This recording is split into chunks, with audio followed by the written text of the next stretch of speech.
Culture Interrupted, produced by Cognitive Rise Productions. What is culture? How we observe and celebrate, how we care makes us a people upholding traditions built from our morals and experiences and values that we all have in common. Culture is how we share in the experience of life. Culture is how we celebrate life. What is happening in the cannabis industry? What are the changes and effects being felt? With regulation upon us, it is imperative that innovators remain compelling in action towards the ultimate goal, which is moving into a realm of highest quality standards and guidelines focused on wellness, harmony, education. Culture Interrupted is honored to present Johnny Rootweaver. I am Johnny Rootweaver, and I love cannabis. Culture is how people understand themselves and what makes them happy. It's how people understand the differences between each other, and it's how people express themselves. So culture is really important to me. I think that the community aspect of cannabis, because it's something that helps people, the majority of people, relax, is that it's a barrier breaker. With the way that social media has been recently affecting it and the way that the hash culture has kind of gone crazy, it's created a lot of ego that revolves around it with the high-end glass and a lot of the other toys that are evolved, accessories to the cannabis culture now. But for the most part, most people can smell weed in the wind and understand they share something in common with whoever is consuming it. So I think that just cannabis itself has a way of bringing people together, no matter what their recent lifestyle changes or what their history is, because I've seen gangbangers and pastors share a joint together. It's pretty easy to see how cannabis can bring people that have otherwise nothing to do with each other together, because we all just want to feel comfortable. As somebody that has always been working in the production side of cannabis, I've always had a lot of it around, because that's what the purpose is of it for me. It's not financially motivated. It's that I like to share cannabis because it makes me happy. So I've never been particularly too rigid about the ideologies of pass it to the left or pass it to the right or any etiquette, because I'm usually typically just making it rain around and onto people. I'm running around dabbing everyone out, or I'm sharing joints and rolling them up and sharing them with everyone, whether they have something to contribute or not, because I enjoy cannabis. You are listening to Culture Interrupted. Getting overly intoxicated in a comfortable and safe setting made me the most passionate about cannabis. I had a really crazy childhood, and I wasn't allowed to be, or I wasn't capable of being really relaxed around a lot of my family. But the first time as an adult that I was able to smoke weed with one of my uncles, it blew me away. The way that I got so stretched apart, the way I got so just flat out high, it made me think of things from angles that I had never thought of them before in life. It made me realize that there were a lot of things that have happened in my life that I was in a reactive state instead of actually being in control of myself. And it gave me back that control, because I was able to step outside of myself and realize things that I had been taught were unhealthy, and I had the power to change them. And so cannabis is really, really important to me, and that's why I like to share it, is because if it ever does to anyone else what it did to me, then it was worth it. The money doesn't matter in comparison to how much it helped my heart heal. In my experience with cannabis, I've watched the people that have sort of protected it be pushed into nothing. They're disappearing. They're losing their farms, they're losing their connections, they're losing their networks. And it's because the vast majority of them, because of how illegal cannabis was for so many decades, they were stuck revolving around what was just straight up black market. They were associated with other markets that are much sketchier. And legalization, it's a double issue, because you can't put money from cannabis into banks. And so the vast majority of people that have been protecting this plant so that it can be recognized as medicine through the risks over the last few decades, they're being left behind because they have no way to legitimize their money, even though it's being legitimized by people that have never had anything to do with it at all. And so I'm watching people that have helped support entire communities lose their farms, and it's starving out thousands of people. And it's all being left for big marketing. It's because soccer moms wanted to be able to buy a dab pen from 7-Eleven and go on their way, and they didn't realize that they were voting for them to have access and voting to take the farm away from the farmer. You are listening to Culture Interrupted. I've always felt the same about it because I've always been involved with large farming and production and extraction. And so I've always been nearby to a lawyer who actually knows how to get through the majority of the jargon and tell me what the paperwork really says. And what the paperwork really says is that they're taking it away from the people that have been growing it for decades, and they're going to give it to big pharma so that way they can turn it into the same thing that vape pens are for tobacco products.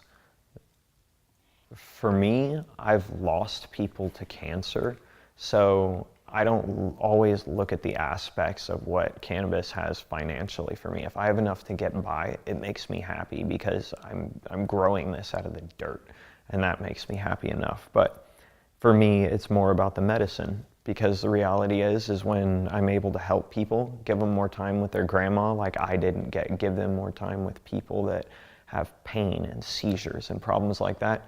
You can't put a price on helping somebody have their kid be free of seizure.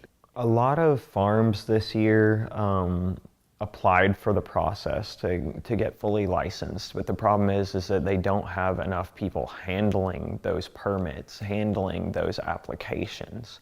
And it seems like it's almost purposeful that the state is doing something to prevent the grassroots movement that is responsible for protecting cannabis from being the ones that are going to be beneficiaries of all of it.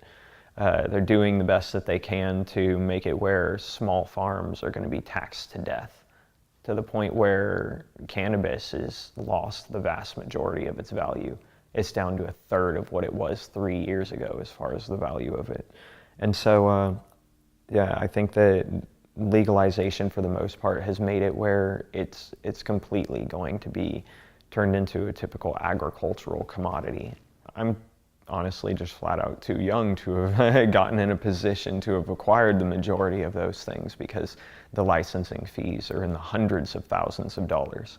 I work with several teams that have acquired licenses, but it's been a struggle because you can't use the banks. And so gathering up hundreds of thousands of dollars without having some stealthy backdoor investor is extremely difficult. You are listening to Culture Interrupted. I think that cannabis going legal is good for it because it'll help pull it away from a lot of the greedy eyes that are really negative for everyone in the culture, because the value of hash is so high in some circumstances. It's drawn in a lot of really seedy characters into the culture, and that's been a real downfall in the last few years. The hash culture has really brought seedy people into cannabis because of how much it's worth. But I see in the future strict regulation, because if cannabis isn't regulated and hemp isn't regulated extremely tightly and extremely rigidly, then it poses a threat to many other industries because it's a lot less detrimental to the environment, so it's an obvious choice. And they're going to try to do everything in their power to make that not obvious to the public. Dab pens, I see isolates, but even more strangely, I see genetically modified cannabis that has the potential to induce cancer in the future. If they start genetically modifying cannabis so that it has pesticides in its genes like they do with some of the other agricultural crops, and then they bend the rules to allow for these pesticides to be in our consumptions like they did with cigarettes, then there will be cancer coming out of cannabis in the future. Cannabis is definitely going to be pushed into rigid control. That's the truth of it. I think a few people are going to have a really good PR person who is really good at talking them up and sinks them on a lucky investor, and the rest of everyone else, they should have had better social skills, because it's coming down to a game of, if you don't have the ability to express yourself and legitimize your product to somebody that has a lot of money, you're going to be pushed either into the black market completely or weeded out. I think that the black market's always going to be extremely present, because the vast majority of farmers are not choosing to go into legalization because the fees are so steep. And people love cannabis, and the legalization of it is only going to cause the market to expand even more. So just as there are people that brew their own personal craft microbrews that they probably sell to their friends, there's always going to be a black market cannabis market. On top of it, there's always going to be a lot of money revolving around it because of the way people are marketing, so it's going to continue to thrive. One of the things I'd like to see remaining in the cannabis culture that tends to be getting weeded out a lot in every state thus far that's gone legal, and however we want to word it, considering the feds still don't care, is they've been exterminating large public sessions. And by that I mean, like, High Times Cannabis Cups are having their permits denied. Events like Chalice are having their permits denied. Other large venues that bring the community together are having their permits denied for fear of feds retaliating against the counties. It's really problematic. I'd like to see those continue, because those bring our community together. They establish the community. They give us a reason to take time away from our busy work and fighting to pay our rent, so that way we can recognize, hey, there's a lot of other people that are fighting the same fight with us. And the majority of the sessions and things are being pushed really underground. And I think that there needs to be more leniency towards the regulations about public sessions, because that's how cannabis has survived, was the community. You are listening to Culture Interrupted. Something I'd like to see happen is actual, like, standards being set, but I know what I would like to see happen is not going to happen, and it's just something that I have to accept. And I'd just like to see regulations put in place that don't change in 3 weeks and cost a bunch of people $100,000 that don't have it to spend. It's proof that it's not really actually about getting a market set up and getting all of these track and trace and everything to make sure the money is taxed and legitimized. The way that the regulations change when they require so much investment constantly makes it where it's destroying everybody that has ever had anything to do with this culture, except for those that are taking outside influences. The people that I personally think are setting the highest standards for their product speaking for itself in the cannabis culture would definitely have to be between Geek Farms and Doghouse up in Oregon. They care passionately about providing high quality medicine that's real craft cannabis, and they're doing it in a way where they're able to provide a lot of it all over the state at the same standard of quality, which keeps them from having to worry about large corporations coming in and weeding them out. They've established their brand without ego, and their product speaks for itself. There are so many people exploiting cannabis, and there's no other way of saying it. They're not just like living synergistically with it, they're outright exploiting it.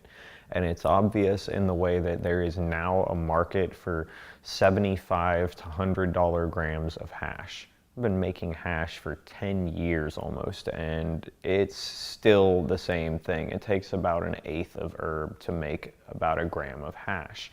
And the price of cannabis has steeply fallen, yet if you take the same hash and slightly process it differently and make it turn into diamonds instead of shatter, now the ego of the market has made it where that's $75 a gram.